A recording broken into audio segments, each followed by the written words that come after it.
Good morning. Can you all hear me okay? Judy Samuelson from the Aspen Institute's Business and Society program, one of the dozens of programs that reside within the Aspen Institute. I work out of New York with my team there, and we're delighted to be again a part of the Aspen Ideas Festival and to delve into what I think is one of the most compelling and critically important issues today.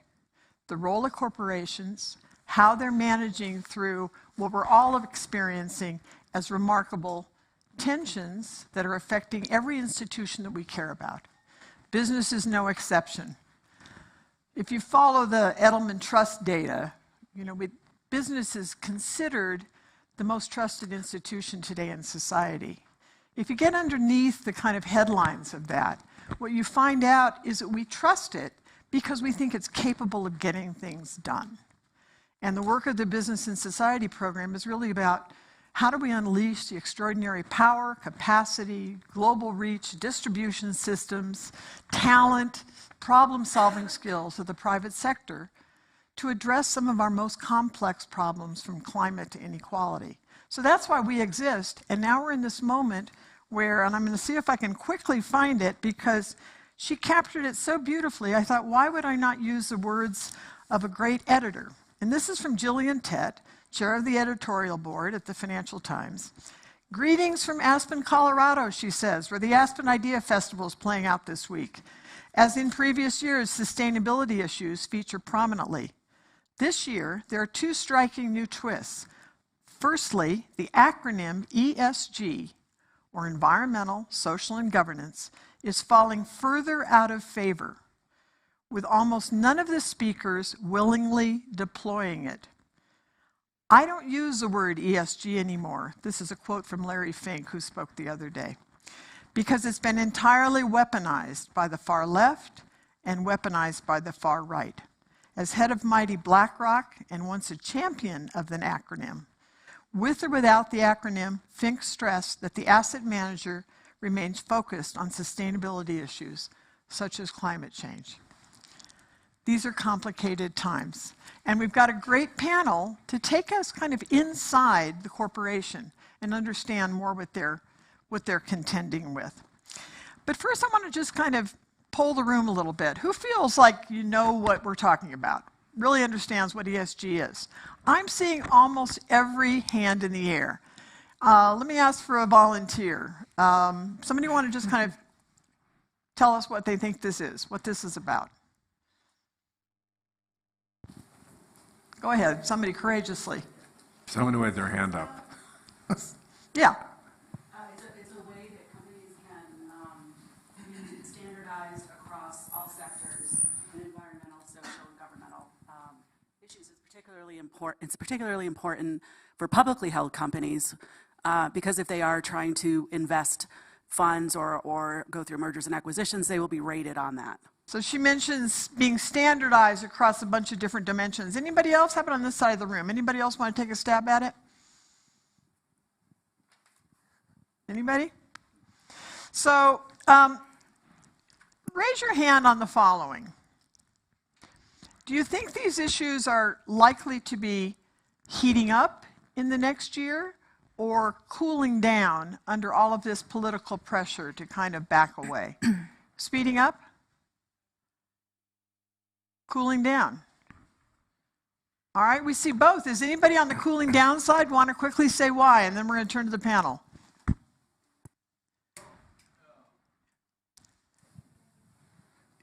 We live in a capitalist society, and I think that in general, we might have swung too far to the left in terms of ESG, and I think that a lot of people want to make money. And so to make that the main criteria for decision making is, and it just appears to me in the news media that's not really my answer. My answer is it appears to me in the news media that things are swinging back the other way, swinging back away from the ESG. Great, you beautifully defined the polls here. This is perfect. So let's get started. So in the world of corporations, of course, the ones who are most vulnerable are big brands. And we have three significant brands in the room. So on my immediate left, on your far right. No, I'm on the far right. He's on the medium right. You're just on the right, John. We have John Driscoll. It's Aspen. I feel like I'm on the left.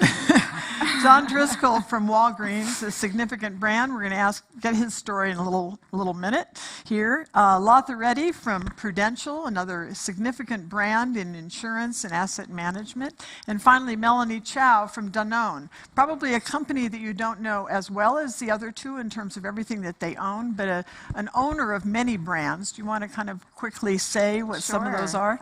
So we're a food and beverage company, so you'll hear us through Danone, Oikos, Activia, Silk, Horizon, so all types of food that you probably consume every day. So let's just start with you, Melanie. Tell us your job and the scope of your responsibilities at Danone. Sure, so I lead our mission and sustainability team at Danone North America, and the scope of my role is to find ways to deeply embed impact through our entire company. So it covers nature, health, and communities priorities, and really embedding our mission, which is to bring health through food to as many people as possible across not only our employee base, but our partners, our consumers, and our retailers. Do you want to say what impact means? Yeah, I think impact means action. That's where we've been for many, many years. Impact has been core to our company for over 50 years when we announced a dual mandate and a dual project for ourselves and also all of our stakeholders. And the way that we really deliver on that is to show proof of action against our key priorities across nature, health, and communities. Latha, how about you? Sure. What's the scope of what you're responsible for at Prudential?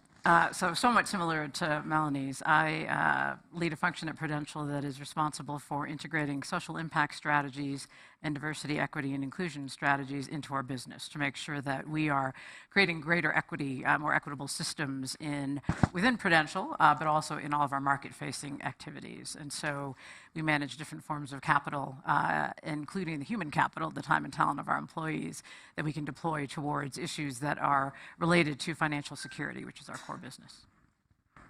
John, how about you? I'm the operator up here. I'm the president of U.S. Healthcare at Walgreens. Walgreens bought my company, and I'm responsible for all of the companies that we have purchased or invested in. I'm also responsible for any healthcare services that we have in our 9,000 stores. And I'm responsible for helping come up with a strategy for how our pharmacists can play a bigger role in local healthcare. So, John, I'm going to start with you. Raise your hand if you read about Walgreens and birth control this year. So many people are familiar, at least from the press, what this story is about.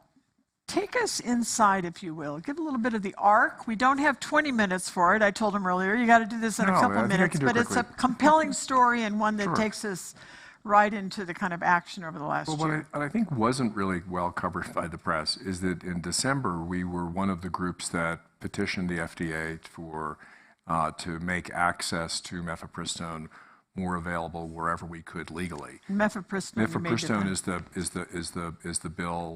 the pill that previously was part of a regime that allowed women to sort of manage their own health care. It's novel in the U.S. It's very controlled, difficult. It's a very expensive thing to distribute, but we felt it was part of our mission to extend and expand access to that. And it's an abortion pill. It's an abortion pill. The arc of this is that we had we've been attacked very directly by the pro-life folks on it, and they disrupted our annual meeting. A number of members of our senior team have had to carry security. It's pretty personal, and it's pretty personal because we've got 9,000 stores, 200,000 clinicians across the country, and the pharmacists and the staff in our company represents both sides. They do, and it is we have taken the position that we will continue to pursue distribution where it's legal. But I think the critical thing for me is to respect both sides. In my family, I have people who very strongly are on either side of that issue. And one of the things I think we continue to work on is being able to articulate our position and why we believe it's part of our mission in healthcare, but also why we need to respect and engage folks who disagree with that, so that because for me, ESG, tying it back to your initial question, is a reflection that we are all moral and social beings, and we have responsibilities. And I don't separate that from my job as an operator. It's difficult, it's complicated. I will have employees, as I always have, that reflect the diversity of views in the country. So John, I want you to take us a little bit more into the color of this. My own definition of ESG, for the purposes of framing this question, is that essentially this language has become kind of a catch-all for anything that we might think of that business could have either responsibility for, that might raise their costs, what was formerly called externalities and are now embedded. It can be everything from concerns over human rights to labor conditions to the costs of manufacturing the process, manufacturing processes environmentally in terms of climate and the scope.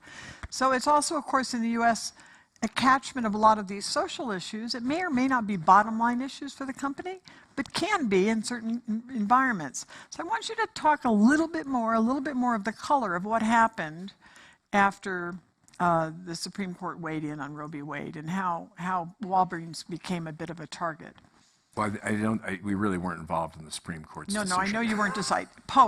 Way post. But I do think it ties to, we are a divided country on a number of really important issues, and I think it's how you engage. You're going to have to take a position. But what happened? Talk about California. Well, I really don't want to talk about California because they made a big effort to attack us and then reverse the decision quietly a few months later, which has been, it identifies the hypocrisy of some of the politicians on these issues.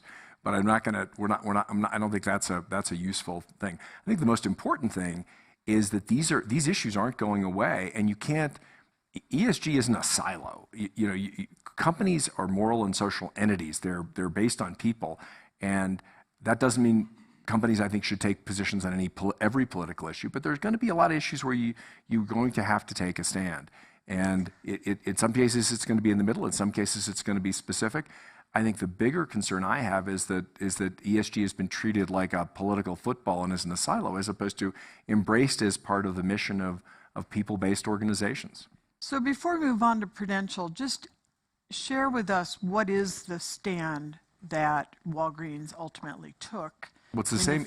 We've taken our position is clear, if not always well communicated, that we believe that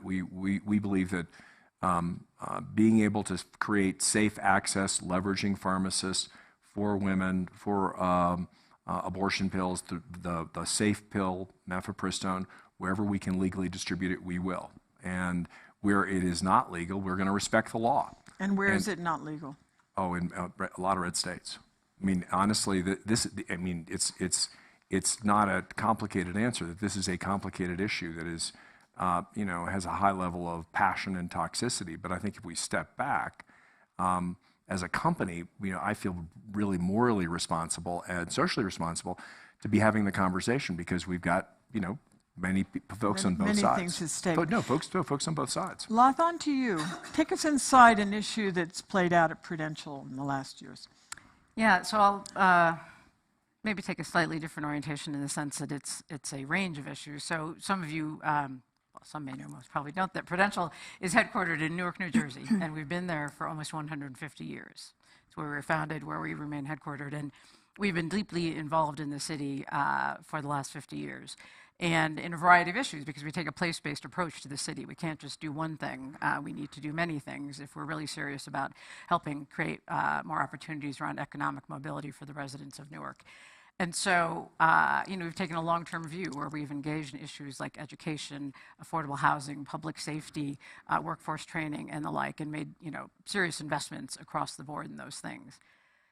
If you fast forward to the summer of 2020, after George Floyd's murder, and the months and the year after that, when there were protests in cities around the country, Newark was one of those cities. And the protests, by the way, in Newark were peaceful the entire time. But there was a moment when, similar to what happened in other cities, there were some outsiders who came into the city, joined the protests, and at one point were trying to break off, and actually found themselves in front of one of Prudential's buildings, and were about to caused some damage, shall we say, when they were stopped by the local Newark residents who said, first of all, we don't want that happening in our city, and second of all, that's Prudential, right? And recognizing that Prudential has been a good anchor institution in the city, has been present and actually has been concerned about the issues that residents face there, they took action of their own accord. We weren't anywhere near there. We heard about the story afterwards.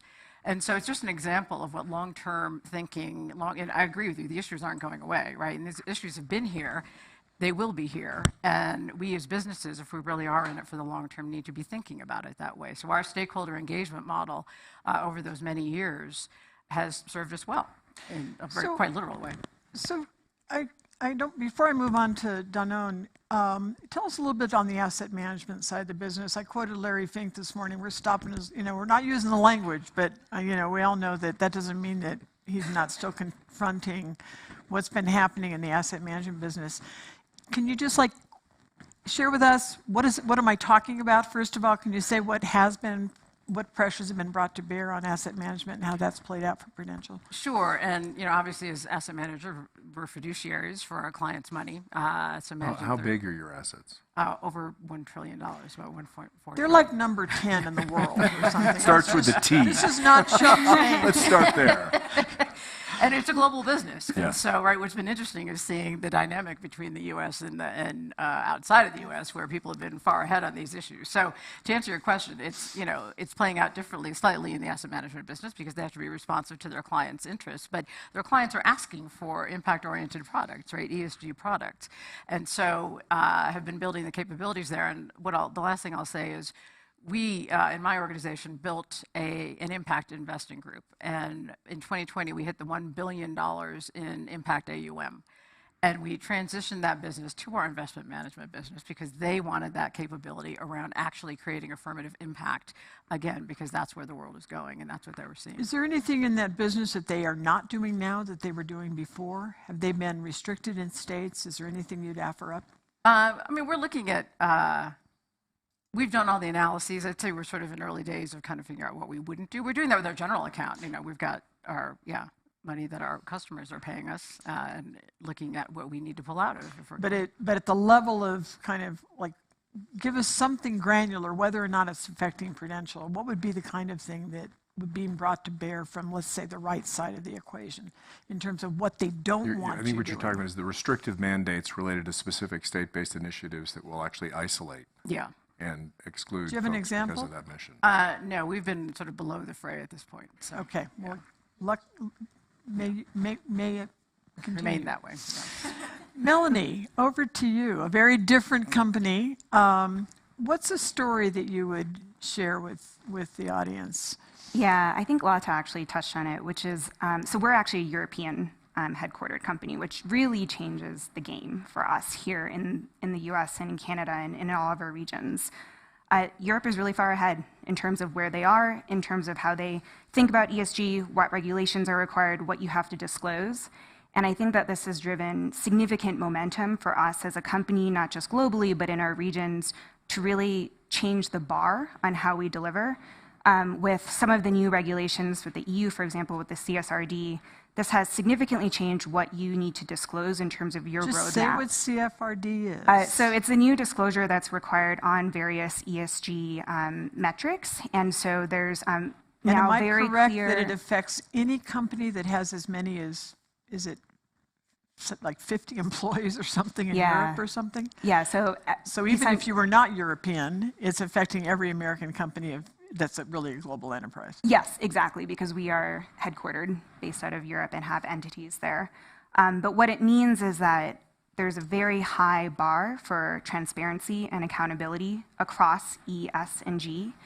And I think that's really changed the game because for a lot of, I would say maybe the past 5-10 years, companies have been thinking about, what do we want to do? How do we do it? Do we really want to do it? Are we at the table? And we're at the table, right? And we are now facing a point where regulation is requiring us at very minimum bar to comply. And if we want to compete... To do what? What are they requiring you to do?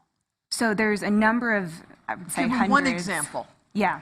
So I think one example is on the climate side, providing transparency on your carbon or greenhouse gas emissions overall, What are your plans as a company, as a private sector leader, to really change the trajectory, right, of our world in terms of climate change? And what is your actionable roadmap for that? And every year, where are you against where you were before? So I think where I was going with this is that everything has become much more accountable. Where we are in ESG, I was actually at a conference recently led by Morgan Stanley, where we were talking about how, financial disclosures and accounting has been around for over a century. ESG has existed for maybe a decade, but what we're trying to do is now catch up what we're disclosing for ESG to financial standards really quickly. We're not going to take 100 years to get there. And so as a company, we really have to figure out, well, how are we going to lead on that? And how are we really going to bring to the table the data that's required to prove to all of our stakeholders that we have action in our impact? So that's been top of my mind, I think, especially with a lot of these regulations are coming to bear in the next 18 months. And so if we want to deliver in 18 months, you really have to start now. We actually should have been, we should have started many years ago. And I can say, at least for Danone, we feel comfortable that through our dual mandate over the past 50 years, we have a really strong foundation for that. But there's also a lot more to go. We're in inning one, right, of a very, very long game here. So one of the things that sets Danone apart is you're a B Corp. Tell us about that. Yes. So Danone is a B Corp. What this means is that we are certified through the B Lab entity for a really rigorous set of standards that are essentially across the E, S, and G spectrum. What this means is that we, through how we treat our employees, our communities, our governance and transparency, are delivering purpose through our business directly. So Danone North America has been a B Corp for over 7 years, and actually globally, 75% of our entities at Danone are certified as B Corp, and we actually have a commitment to making that 100% by 2025. And I view our B Corp status, which is, I would say, relatively new in the grand scheme of the private sector, as an example of how we've delivered on our dual mandate for many years. These were a lot of elements tied to ESG that we had been thinking about in our factories, in our headquarters, in how we show up. And what the B Corp status allows us to really prove is from a consumer lens, from a retail lens, that we're really showing up as a company and providing that type of impact across many different areas. So let's go inside a little bit more inside these companies. It was 2019, I think, when the Business Roundtable, the big business trade group in the U.S., a lobbying organization, Washington lobbying organization that represents the interests of kind of larger employers in the United States, that they essentially restated what the purpose of the corporation is.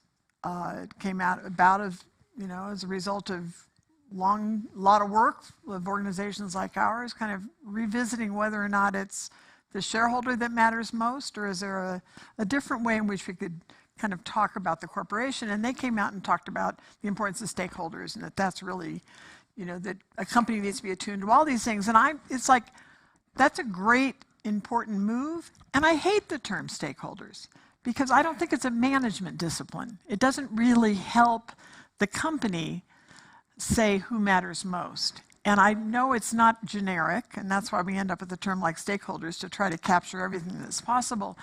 But I'm just, any of you to start, who matters most inside your enterprise? And what's changing about how you think of that? Like, who are you listening to? Who's on your speed dial now, either in your own role?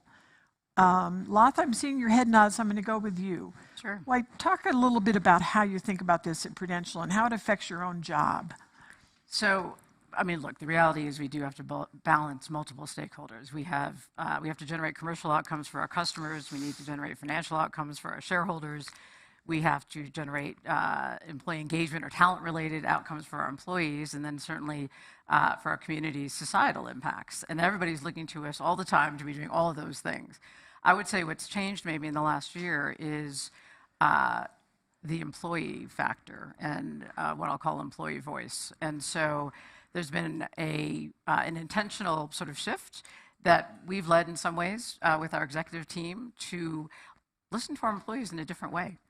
Listen to their lived experience, what somebody once referred to as their data-rich lives, as well as creating mechanisms for them to bring that information, right, their own personal experiences, into our product development process, right, into the different things we're doing as a business. So I think, employees have certainly, we've dialed up on that as we continue to balance the other interests. But what I'll tell you is, there's certainly a through line in how you manage those competing interests. And you mentioned purpose. And it's got to begin there and it's got to end there. And that's the only way you can navigate through all these different competing.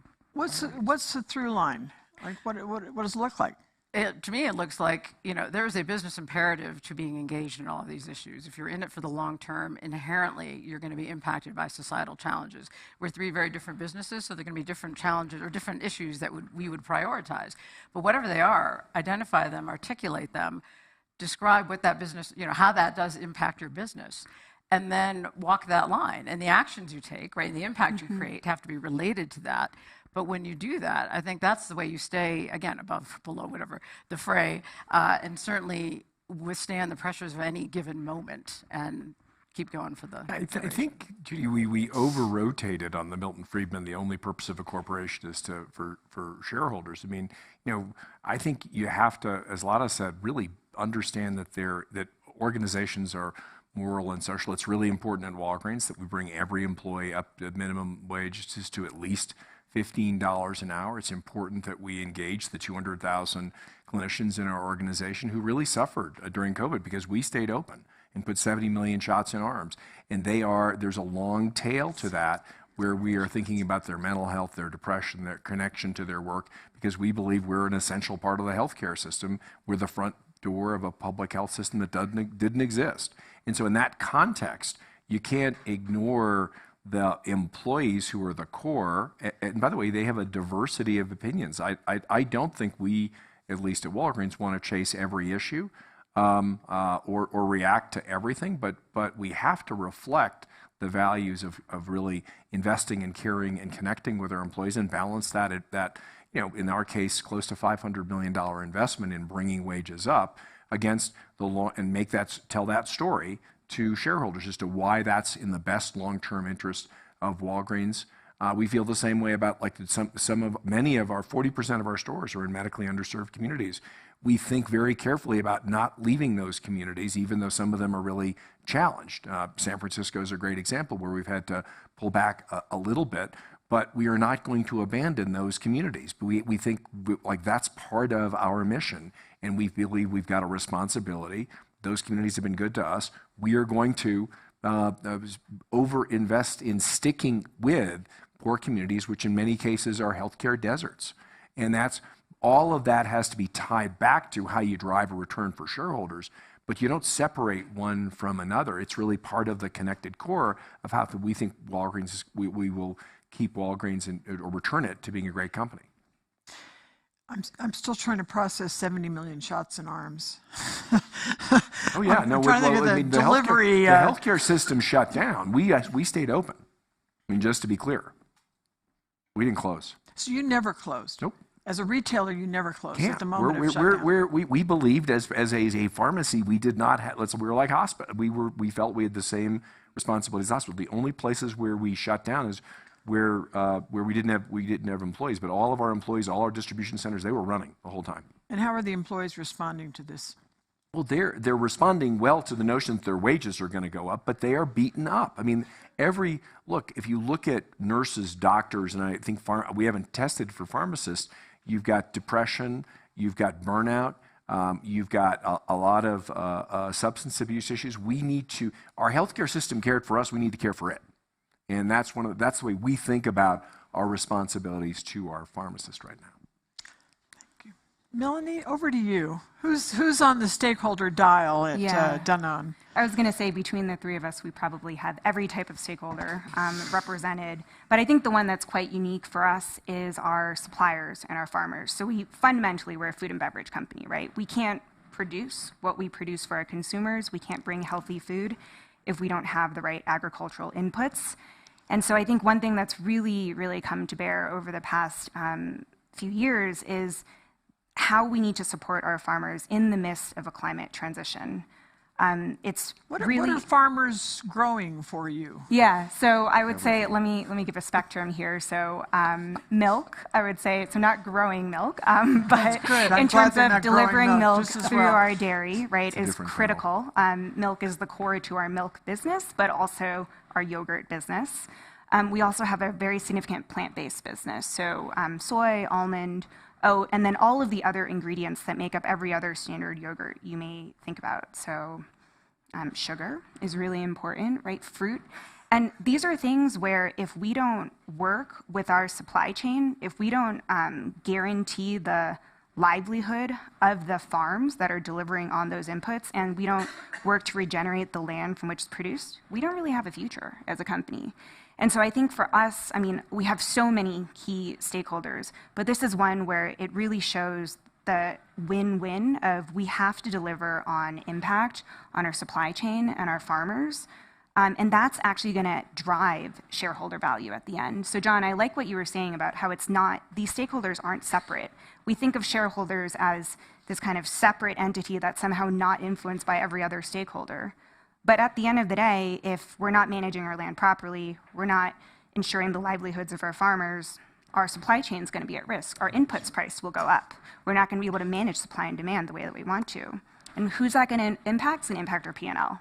So I do think there's a really large cycle that we need to be aware of. And I think the more that we can pull together our various stakeholders to actually work together on the same things, we actually end up with a better outcome at the end, rather than trying to say, well, what does this stakeholder want? What does that one want? And maybe presuming it may be in opposition. I actually don't think it's in opposition. Is there a equivalent 70 million shots in arms statistic in terms of the scale of your agricultural inputs? Anything? I remember for PepsiCo, I think it's that they touched 10,000 potato farmers, something like that. Do you have anything of a scale? Number.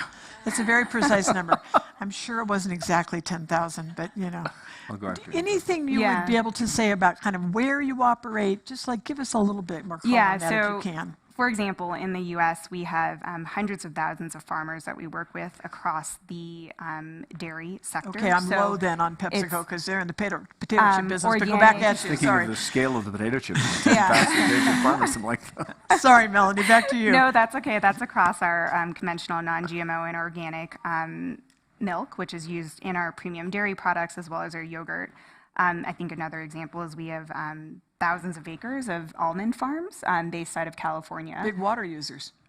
It is big water users, but it's also a primary product that is really driving the way that we think about diet and nutrition in America. And so, plant-based is a key part of our product portfolio as we think about how do we drive healthy Americans forward. Great. But we also have to, as I was saying, actually to circle back, we have to figure out a way to sustain the way that we grow, right? And that's why it's really all connected. We can't think about our needs within the organization separately.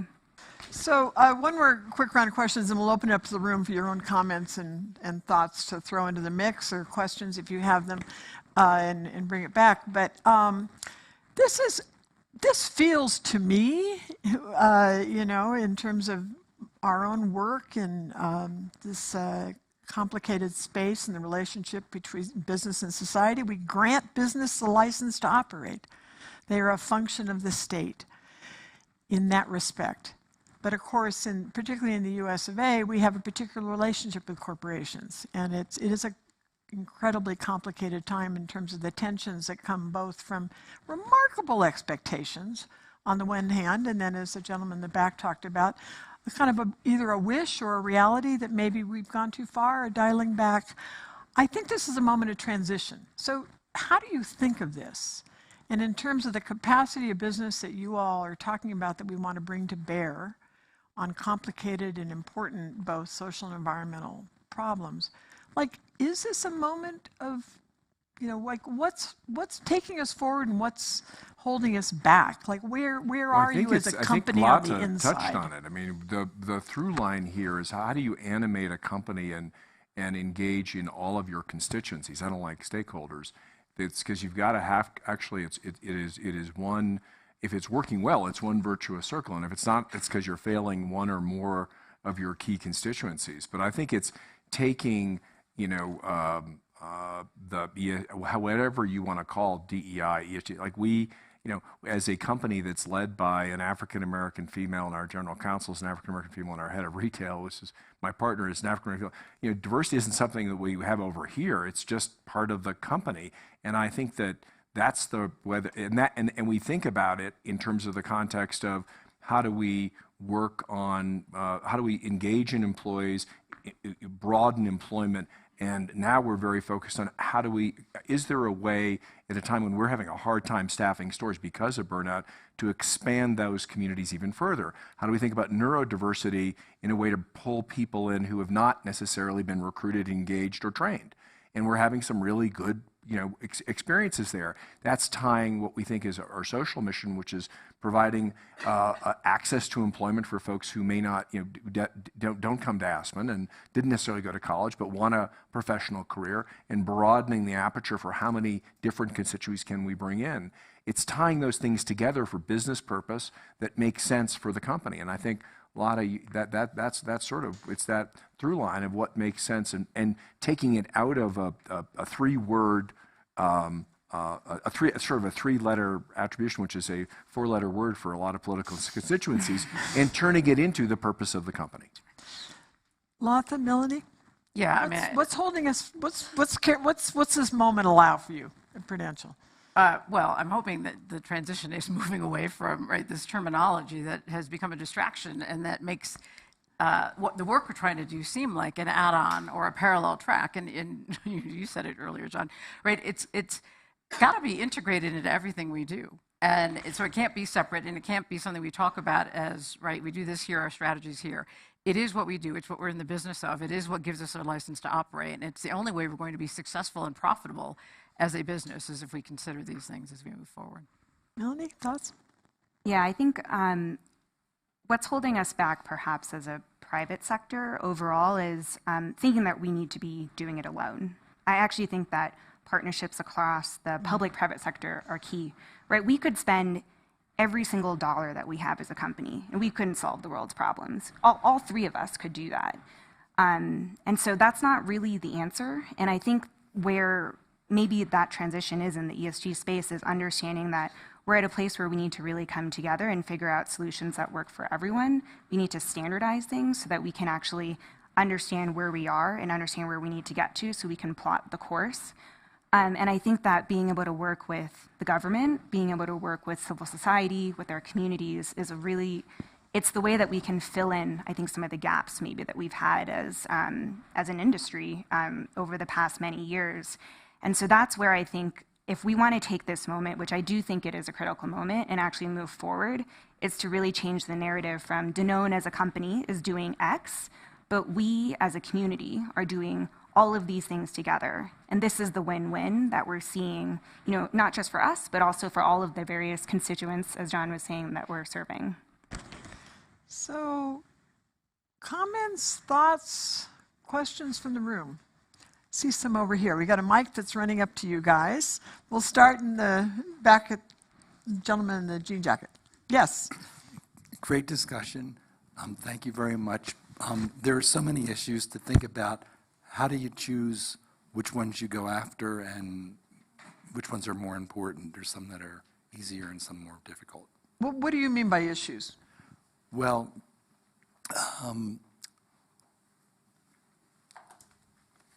we just came from a conference with John Meacham speaking about Abraham Lincoln, and he knew that ending slavery was the right thing to do. And he, no matter how unpopular, excuse me, it was, he went down that path and obviously was successful.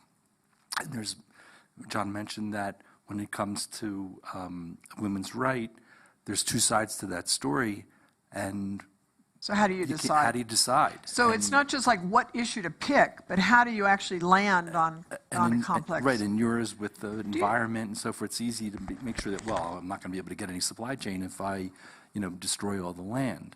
So, again, I was in the apparel business, and in China, they ravaged, everything. You said apparel business? Yeah, and in America, it was really strict and over-regulation versus. So how do you decide what issues to go after as a corporation? I think So I think it's both how and then where you come out, right? Well, like, for example, on the issue of protecting women's rights, we didn't have a choice. We had to make a decision. Like there are very specific things. I think that where ESG has gotten in trouble is when people have sort of gotten a little too more focused on performative ESG as opposed to tying it to the purpose of the company. I mean, What do you mean performative ESG? I mean, just gotten a little too excited about talking about it as opposed to doing it. I mean, there's this wonderful line from Shakespeare.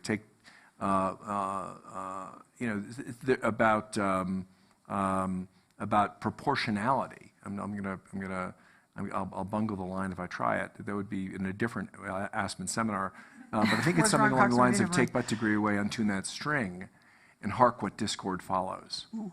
And so if you think about, like, for us, what we do is very purpose-driven. It's care-driven. So our perspective on women's health, in the case of the UK, we didn't feel like people were dealing with menopause directly. So we've developed an entire menopause line of cosmetics and drugs, and have a section on that because we thought that women are the biggest decision makers. Many of their health issues are not being taken seriously. We wanted to expand the aperture of that and just have people talk about it. Now, I maybe would not have had some of our spokesmen be men, but I actually thought that suggested some normalizing of something that has been an issue where I don't think our industry has been terribly good at supporting women going through that transition. So for us, it's tied to the business. You're going to be forced to make some decisions. That's what your job is. And I think it's just doing that with a certain amount of understanding that these organizations have a moral and social core. I mean, and Prudential has done it by sticking in Newark just because. The Newark Prudential story is a remarkable Unbelievable. one. But I want to ask you a specific question, Lata. For a company that's been around this long, is there an internal way in which when something comes up that is divisive, or which way do we head? What's the process? Yeah, so we do have a process that, we keep learning and iterating with every issue that we face and that we have to deal with. So there is a committee of a cross group of stakeholders within Prudential, so our business representatives and the functional representatives, and it's led by our crisis communications team. And so, that is the response mechanism, but I'll describe that. So when something's coming up, like the real-time issue of the affirmative action case, right? The Supreme Court ruling on affirmative action. So that group meets, we talk about all the different constituencies that we represent, put those issues on the table, their views, understand, parse through those, talk to our executive leadership team, go to our board, in most cases now, as we did on affirmative action, talk to our business resource groups, and around we go, and then we align on the messaging and that we want to send out to the company. All right, this is what we're going to do. Thank you. We're going to take another question from here. I saw a question from somebody I know in the back, named Kitty Boone, who runs this thing. I better take her question or comment. It doesn't have to be a question. And the woman next to her, and then we'll come back. So, yes. Yeah, I wasn't here to hear it in person, Larry Fink's comments. Yep. But I found what I read weirdly symmetrical. Well, both sides, maybe on the left, on the right, I've got ESG wrong. But it seems weirdly asymmetrical. The discussion you all are having here is about ESG and the particulars, like almonds and or water. I mean, that's a within ESG conversation. But it seems there are those looking at the details of ESGs, and others are saying, I'm not thinking about ESG or DEI or CRT. I just don't like the people who are for it. And so it's an asymmetrical discussion around ESG. It's not two sides arguing around something that's either left or right. It's really different. Great comment. Thanks. Back here, can you give the mic to Kitty? I know, but they want the mic. You know how it rules. Come on, Kitty. You made the rules. You made the rules. So this is a question for Melanie. Thank you, Judy. And then a comment. Melanie, I'm sorry I was late today, but as I came in, you were responding to a question about water and almonds. And I think this speaks to the gentleman who is asking about Abraham Lincoln and his difficult decision, because the trade-offs with climate are significant. And the almond water debate in California is really robust. How do you prioritize thinking about health from a standpoint of diet and needing a different source of food from dairy, which is for those of you who aren't aware, cows are 13%, cattle emissions are 13% of total global emissions.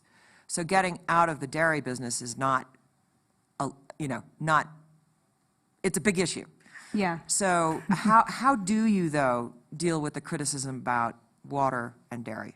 Yeah. Water and So we'll take that, and you can pass the mic immediately. Okay, and then my to last comment is because, and this is just shameless, but Danone is helping us this week and investing here, and they have this fabulous tent where you can blend your own smoothie by riding a bicycle that motivates the blender, and I'm all over it, and you should do it. And they're also really good. So there you go.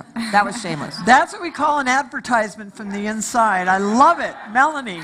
That's how we bring health through food to as many people as possible, even at Aspen. I think you pointed out the key element that we're facing, which is we are an agricultural inputs company. Like, we use inputs from the ground. So let me maybe try and answer this in a few ways. First, You've got at least a minute to do it. Great. First, with our ingredients, we want to do as much as we can to regenerate the way that we grow them. There's a lot of science technology that we've been doing for many, many years in the US and globally on how to really drive regenerative agriculture and soil health and carbon sequestration.